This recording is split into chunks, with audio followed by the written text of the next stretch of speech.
I didn't talk about me. I talked about my business when I'm out there. And that gets people to be like, oh, wow. So in just that conversation, they find out I work with micro businesses. They find out a little bit about how I help them. And I'm there and I'm able to have them more curious about, oh, I need to learn more. Like, what exactly is involved in this? And when I'm out there, I'm networking, like you said, networking with purpose. Today, I am thrilled to have Dr. Okay. Priscilla with us. She's the founder and CEO of Priscilla Consulting Solutions, which helps micro businesses scale by learning strategies to improve their goals, processes, and operations. Dr. P, thank you so much for joining me today. No problem, Natesh. Thank you so very much for having me. I'm excited to be on here and to be able to help more micro business owners out there, especially across the globe, and especially those who are listening who are like, what the hell is a micro business owner? Is this who I am? Can't wait to share more information about that. Can we start by giving me a 2-minute intro into what you do, like at your consulting business? What does it do, and how does it help micro businesses? Sure, that's like the number one question people ask, you know. There's some people that think I'm marketing. I don't even know why. There's some people think I'm marketing, and I have to clarify to them, no, I'm not marketing. You know, there are different ways of doing consulting. And what I share with them is that we offer three core services. And those three core services are coaching, business coaching specifically, and management consulting, and training and development. So within the business coaching, it is walking micro business owners through whatever is the challenge that they're having. We find those solutions for them so that they can take the next step to truly move their business forward. Management consulting is also a holistic approach, but it is really driven by the owner themselves, because a lot of micro business owners, as y'all know, as you're listening to this, we are usually the CEOs in our companies. So we have to be looking at what is it we're bringing to the table. Let me clarify for you. A micro business owner or a micro enterprise owner, that is a person who has a business that might just be them or is them and less than 10 employees. They're the smallest of the small businesses. And we exist in every single country, in every single continent that is out there. And we do encounter some specific challenges that are different to the bigger small businesses. I love this. You said that you work with micro businesses and help them by coaching them and helping them with management consulting. Can you give me an example of how you help them? Like maybe walk me through one of the businesses that you recently helped. Sure, I could do that. Oh my gosh, Natasha just wants one. Oh my God. Okay, I could do that. I could do this, Natasha. I can. So what I encounter is when people start out with their business, they're super excited. They go, they get their name for their business and they're telling everybody about it. Then they want to start some marketing. And if the marketing takes off for them, they're really happy. And I'm happy for them too, but they don't know how to handle the influx. And then you also have the flip side when they're doing the marketing and nothing is happening. So for instance, I do have a client and they're in the health and wellness space. And they have I'm going to be biased right here because they're my client. They have an amazing supplement out there. It's a natural supplement. And they have about 9 different supplements within their brand. And they help with things with like your allergies. And they spend a lot on creating not just their logo, but also looking at, okay, how are we going to get out there and market these products? And they ran out there and they're marketing, right? But they weren't necessarily getting what they wanted from all of that marketing. So we sat down and we really looked what is happening in marketing. So when you're starting out your business, thinking about what is it you want people to know about your business? What is a vision of your business? What is a mission of your business? What are those values? And oftentimes their business owners are like, why does that matter? That don't matter. I just want to get out there. I want to start marketing. I want everybody to know about what I'm doing and I want people to buy from me. But it truly does matter. It matters for a lot of the different facets within your business. Because if you know the purpose of your business, then you can share that with a marketing individual, whether you're doing digital marketing, whether you're going for funding and they're struggling with it. And it could be very well connected to that vision and that mission. So in working with this particular client I was telling you about, we sat down and we really looked at why did it even get started? And we had some amazing conversations about that why and where do they want to go? We started looking at where they wanted to take this business. And that is what really helps you with your mission. So in working with this team, because they're a team for a team of owners, we had to look at what each one of them individually was hoping to accomplish from being a member of this team. Then we looked at coming together as a unit and what are they going to do together to move that company forward, right? And really having that conversation. But then each one of them got to learn a little bit more about each other and what their vested interest in moving this company forward. And in doing that, we really got to get a clear picture of where they want this business to go. So that taps into their mission. And even better, it helped out significantly with strategic planning for their business because we started talking about a year from now, 2 years from now, 3 years from now, 5 years from now, 10 years from now. And all of that because we were getting some clarity on their vision and on their mission. And then that also helped out with some other things that a lot of people don't think about when they're doing their business. And that's the structure of your business, that organizational structure, like who's at the top, who comes below that first level, all the way down. And then that taps into processes themselves. How are you exchanging information? How are you doing automations behind the scenes? When you have that client that leads, that clicks on your ad, what happens first? And then what happens after that? Who does that information go to? And it just goes into all of the different aspects within the company itself, all the way down to the guy who's doing the inventory. It goes down to that person who's doing inventory so that they can take stock on it. We started off because they were having an issue with their marketing. And we got into this conversation. Now their message is so much more clearer. Their marketing has improved. They've increased sales using their website. They've understand a whole lot more about each other's role within the company. Their roles are clearer, their goals are clearer, and they're getting to see that traction and they're moving forward. This was a great example. As I said, people listening to this podcast, they're also business owners, but more often than not, they are just solopreneurs. They are one-person consulting shop and they're trying to grow it. So can you speak about that a little and tell me why you feel it is important for them to change the mindset that they are self-employed? There are a lot of people that I have interacted with that they're so proud to say they're self-employed because they left their 9-to-5 job behind and now they can work for themselves. And yet they're still not happy though. They're excited to say that they're working for themselves, but they're not happy. And a lot of that is because when they walked out of their 9-to-5, they did not have an adequate exit plan and exit strategy. You have to have that exit strategy. You have to start doing some research before you put in that letter of resignation and tell that company, peace out, I'm gone.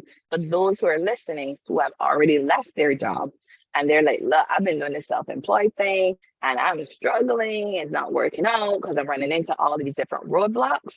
A big part of it is that mindset shift because you walked out of working for somebody who had a lot of things in place that you were not ready for, or you were not aware of, I should say.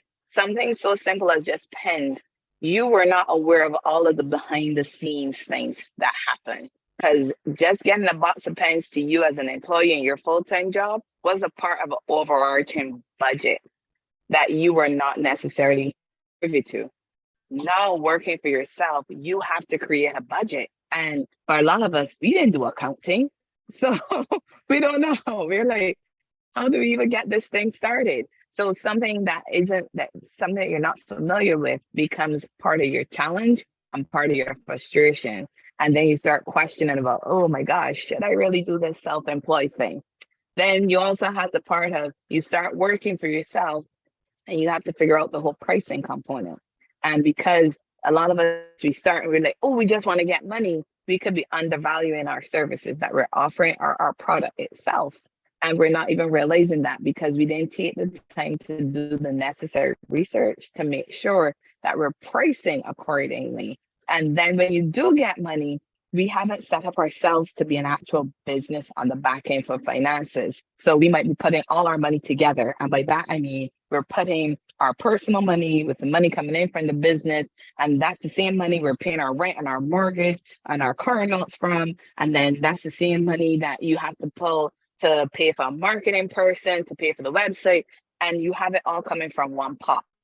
And then that becomes really difficult because you're now mixing money. You can either run the risk of not having enough money for your personal, or you don't have enough money for your business. So again, when you're thinking you're self-employed, you have to ask yourself, what does that mean to you? Does it just mean, hey, I'm going out there and I'm just taking jobs however I want, all willy-nilly? I actually have a plan in place that I want to one day hire somebody who can work with me. Continuing on this thread about growing the consulting business, consulting is a service product. So essentially, it's a high ticket offer and you need a few customers. So, what do you think actually? And it would be great if you can speak to this in relation to your own consulting business. But how do you think about getting more clients for your consulting business? There's not a business in the world that doesn't think about getting more clients. Let's be honest. Everybody always wants to get more clients. Yeah, I You mean, never even open your doors fully and you want more clients, right? So for me, again, going back to that strategy. So I'm going back to that vision and that mission and the whole purpose of why you even exist. Because there's some people that they exist because they only want to work with moms. There's some people who only want to work with dads. There's some people who only want to work with software as a service, you know? So it boils down to, what is the purpose for your company? What is the vision for your company? What is the mission for your company?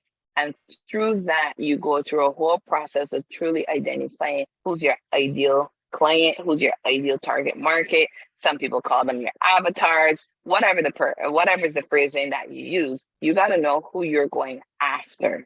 And once you understand who you're going after, then you get a better idea of knowing where to find them.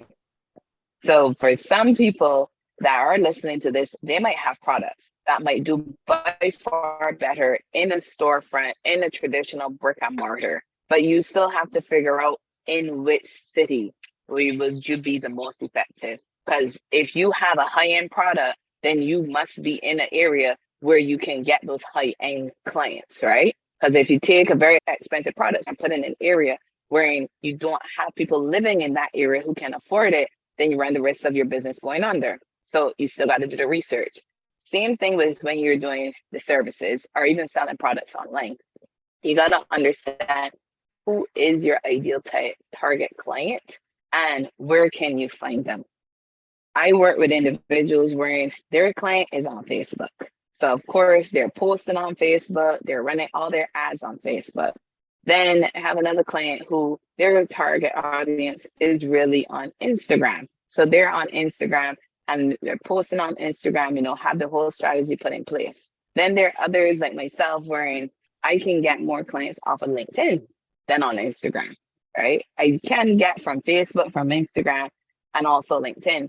But a lot more times it's through LinkedIn itself that you're getting that interaction with each other. People are coming and they're looking at what you're doing. They're engaging with your posts. We have a newsletter for our company page that it keeps growing every time we put out a new edition of the newsletter through LinkedIn, and people are engaging with it, right? And those are things that you got to put into research to figure out where you actually find your client. Don't get me wrong.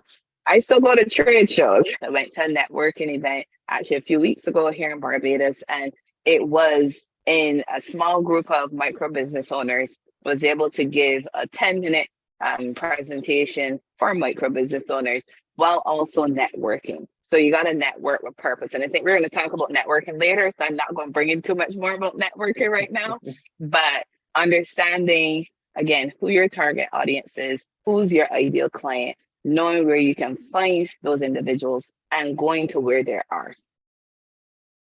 I like how you compared this with to selling a product and how you need to figure out which city to sell it to and which city to bring it in, and how consulting and when you're offering your services as a consultant, like you need to do a similar research into what type of businesses you're going to target.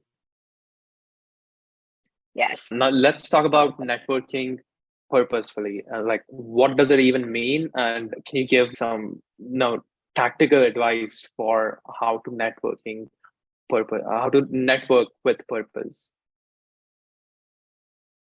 Networking with purpose.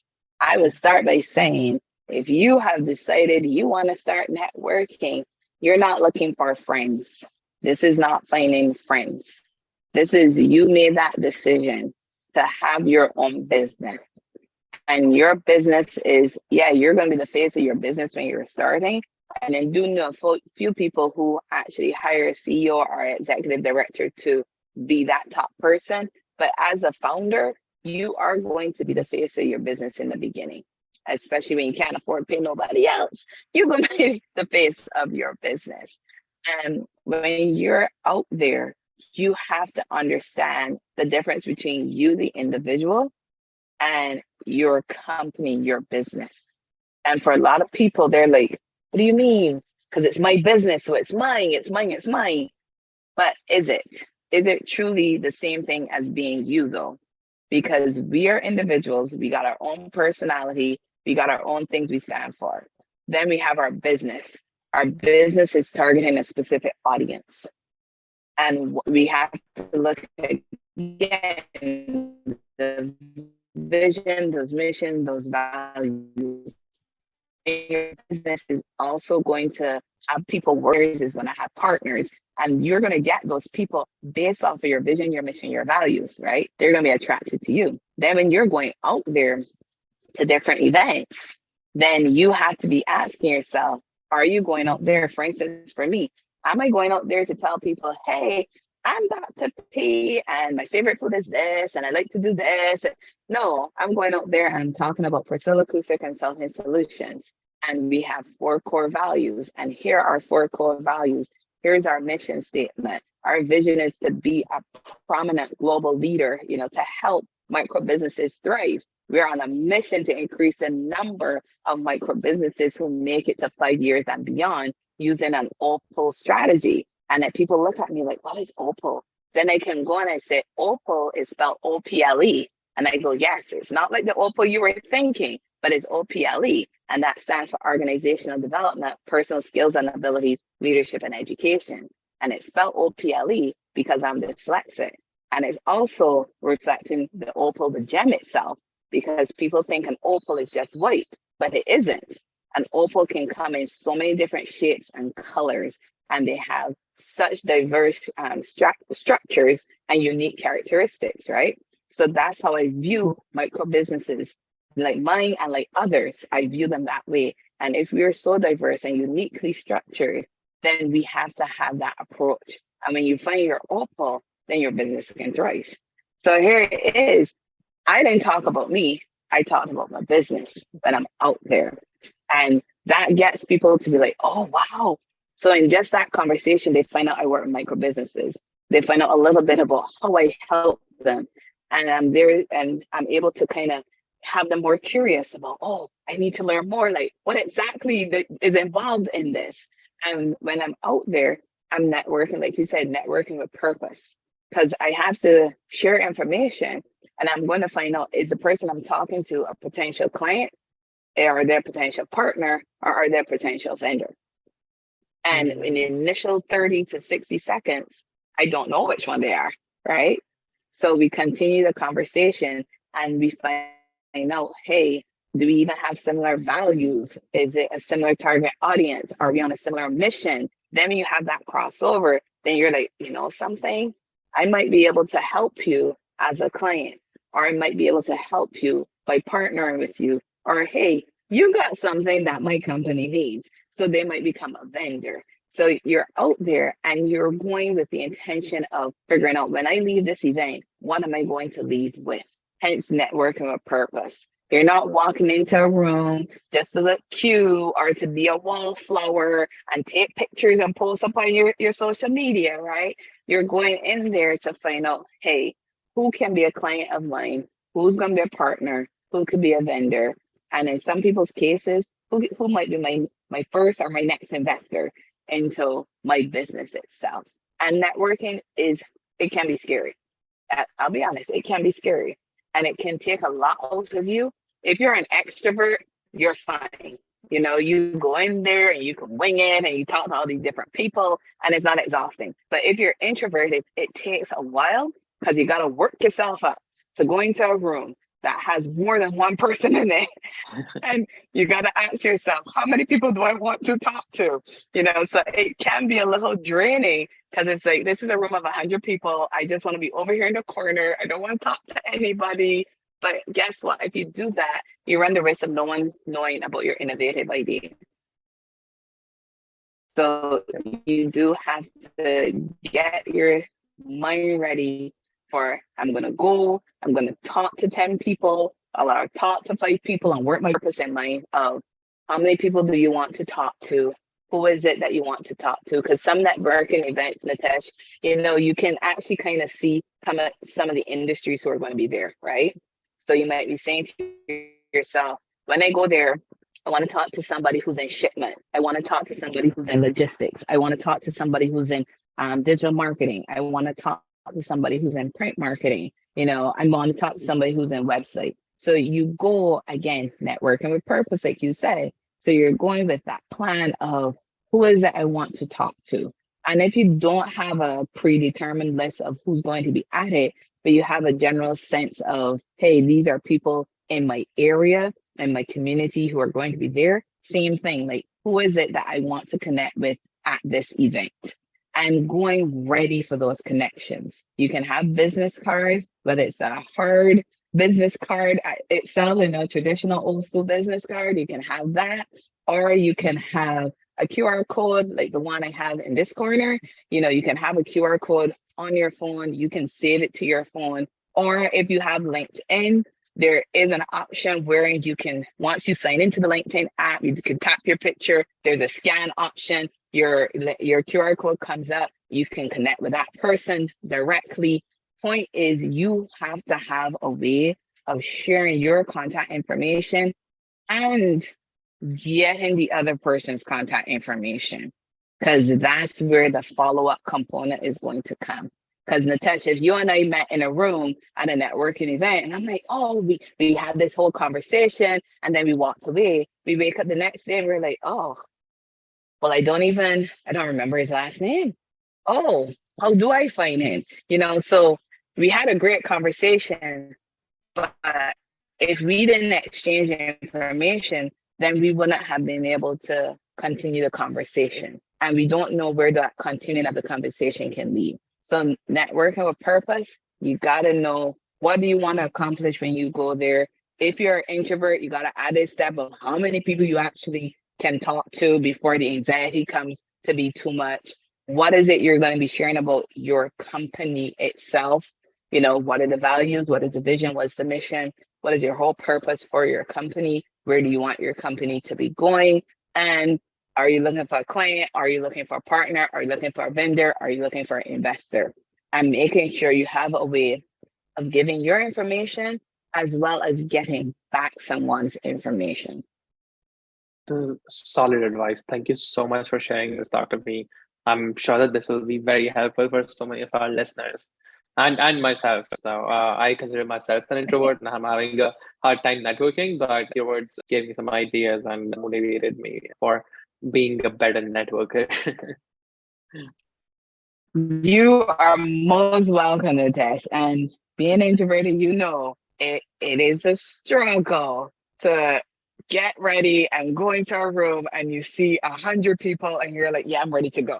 It is difficult. But I've worked with introverts, and my background is in psychology. So I've helped individuals understand you don't have to talk to everybody in the room. You just have to talk to at least 5 people. And if you're going to a trade show, you have a list of how many people are going to be at this trade show, at the conference. You just highlight the ones you want to talk to. You go, you talk to them, right? And you build up your confidence. And the next time you go to an event, add one more to that list. And then you add another one. So that way you get yourself ready for it, because it can be a very draining experience for an introvert. Because when all that networking is done, you go home and you're like, oh my gosh, I'm done.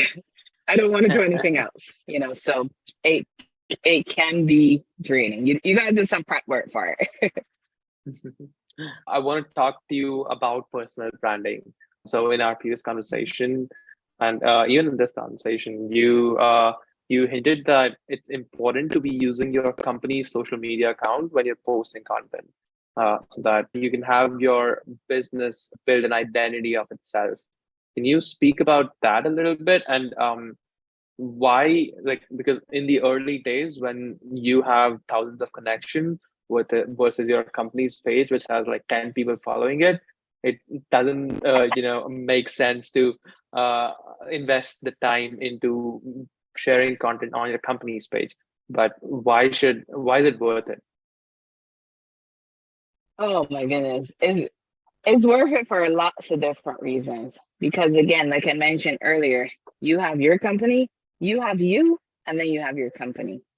And at some point in time, you got to separate them. Yes, you came up with the idea of your company and you know the direction where you want to take your company, but your company is going to be its own entity. Because regardless of where you are right now, and you're listening to this podcast, you have a system set up in place in the country where you're living, where you had to go register that business as a business entity. And that means it has its own bank accounts, it has its own taxes that you got to be filing, it has its own things that you have to be working towards. So it has its own social media account, it has its own digital marketing account. Hey, my God, it's on Amazon Prime account. I don't know. So it depends on where you're going with this, right? But your company takes on its own personality. And eventually, as I mentioned before, you're going to start attracting people to work with you, your partners, your vendors, your employees. They're going to be working with the company. And when that happens, you get that company culture building up. And that company culture starts to really showcase that vision and that mission that you initially came up with. And it might also do something that a lot of people aren't ready for. And it might mean tweaking the vision and the mission slightly. Because once you start bringing on more people, you have more diverse ideas coming in that can take your initial vision and mission and push it in a direction that you had no idea you could take your business. But it is making that sense for all these people to be a part of something much bigger than themselves. And you're starting to create that company culture. So even if it's just you right now, or you and one or two people, point is, you want people to recognize your company for who your company is. You will always be the founder of your company. Nobody can take that away from you. You will always be the founder of your company. But who your company is as an entity, it has to be able to create its own voice out there for people. And the other part of it is, you might hold, there's a touchy one that I'm not going to stay on very long, but you might hold certain political values that are just for you. But you might not want to be pushing those values through your company voice, right? We all have our opinions. We are allowed to have our own opinions, but some of those opinions should only be coming from us as individuals, not necessarily through our company. So that could be another reason why we want to separate the two. Then depending on where you are right now, whichever country you're in, I guarantee there's some hot topic going on in the news. You might want to be sharing your views on that topic as an individual, not necessarily sharing it through your branding. Because if you share it through your company's branding, that can end up being a negative for you. You might have some customers who are like, wait, you think that way? You know what? I don't want to do business with you anymore.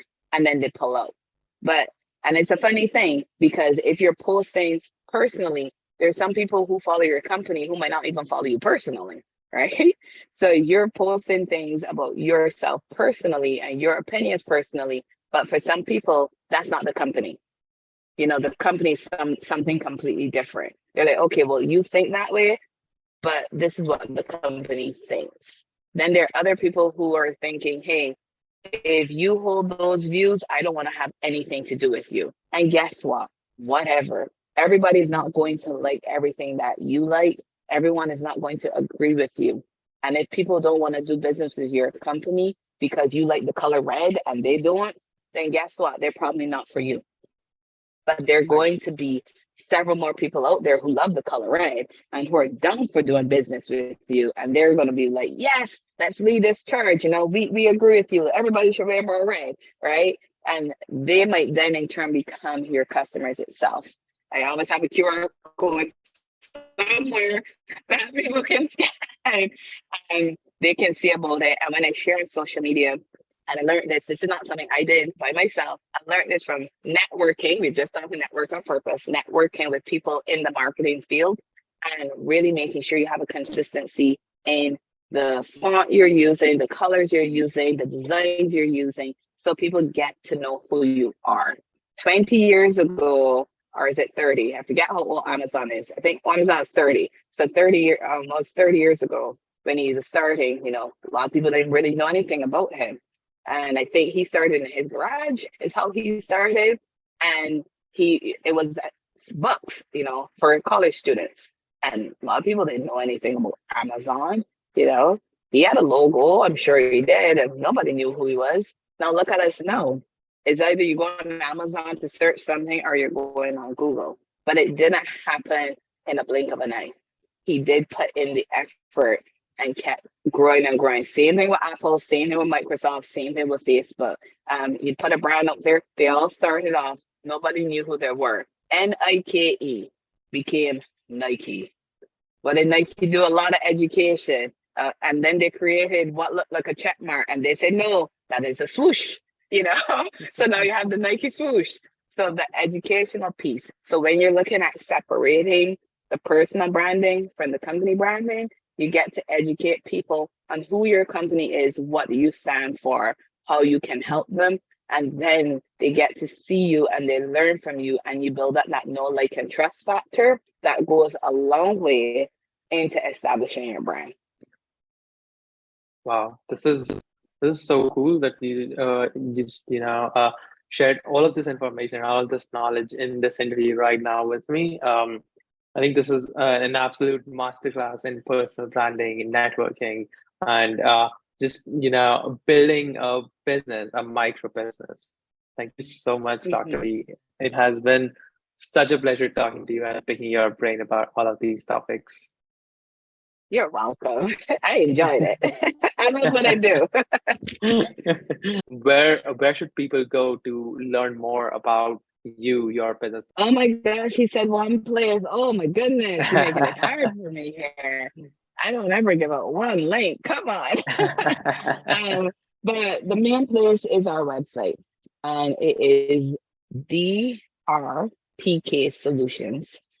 And on that website, you will be able to connect to our social media page if you're a Facebook person, an Instagram person, a LinkedIn person, Spotify person. Yes, I said Spotify because we do have some podcast recordings. If you're a YouTube person, you prefer to just see the video, you can go and you can access those all from our website. Again, it is drpksolutions.com, and it has tons of information on there. You get to learn a little bit about my journey. You get to see some interviews that I've done in the past, and you get to learn about what we do. The favorite page for a lot of people on my website is the What We Do page, because it just outlines a little bit about what we do and what we offer to micro businesses and their teams. And it gets people all pumped up to come work with us. And our pricing is very much so customized. The consultations are a flat fee, but when it comes to the Soar with Coaching program, that is customized based on the micro business's needs. and we do an analysis, like you said, it's kind of like a doctor for businesses, right? So we do an analysis to see where you're at and to help you with moving forward. And I've always been commended on the fact that the pricing is manageable for small businesses, for micro businesses, for solo entrepreneurs, for self-employed, because the whole purpose is for me to be able to help you with your company, because your money needs to stay in your company so that you can grow it. But there are times, as you mentioned, Natasha, at the beginning of all this, where you do need to invest in your business. And if you don't invest in your business, you run the risk of your business drying up. So understanding how much you can invest in your business.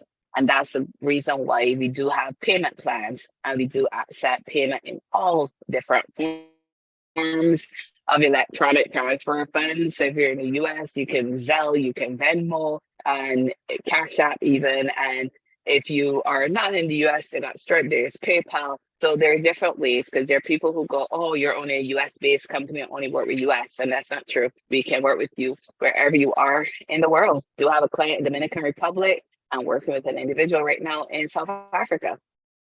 I will also link to all of these resources in the show notes. Thanks again for joining me, Dr. P. It No was a problem. blast. Thanks, Natasha.